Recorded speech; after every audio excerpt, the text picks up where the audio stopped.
John Singleton, le génie derrière Boys in the Hood, a non seulement révolutionné le cinéma avec son regard brut sur la vie des jeunes afro-américains, mais a aussi traversé des moments difficiles qui ont marqué son parcours. John Singleton, né le 6 janvier 1968 à Los Angeles, est devenu l'un des réalisateurs les plus influents du cinéma américain. En 1991, à seulement 23 ans, il secoue Hollywood avec son premier film, Boys in the Hood. Ce film brut et sans compromis sur la vie des jeunes afro-américains à Los Angeles, notamment dans les quartiers difficiles, fait de Singleton la plus jeune personne jamais nommée pour l'Oscar du meilleur réalisateur. Mais derrière ce succès retentissant, la carrière de Singleton n'a pas été exempte de turbulence. Malgré ses débuts prometteurs, il a souvent lutté pour trouver des projets qui lui ressemblent, avec des films comme Rosewood ou Higher Learning, qui n'ont pas toujours eu l'impact escompté. Le monde du cinéma, souvent trop concentré sur des stéréotypes et des clichés, n'a pas toujours su comprendre et soutenir son approche réaliste et profondément ancrée dans les réalités des communautés noires américaines. Ces derniers projets comme la série Snowfall qui raconte l'essor de la crise du crack à Los Angeles ont montré un Singleton plus mature et engagé. Cependant,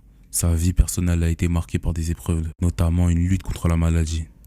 En avril 2019, il subit un AVC qui met fin à sa vie à 51 ans, laissant une empreinte indélébile sur l'industrie du cinéma.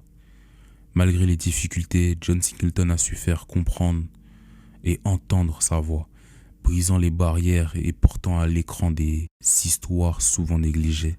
Il est resté un symbole de résilience, de talent pur et d'une quête constante pour représenter ce dont on ne parle jamais. Son héritage continue d'inspirer les générations de cinéastes et d'artistes à venir. John Singleton ne sera jamais oublié. Ses films et sa vision unique continuent d'influencer le cinéma d'aujourd'hui, prouvant que ces histoires étaient bien plus que de simples récits. Elles étaient des témoignages puissants d'une époque et d'un peuple. I'm the smart one.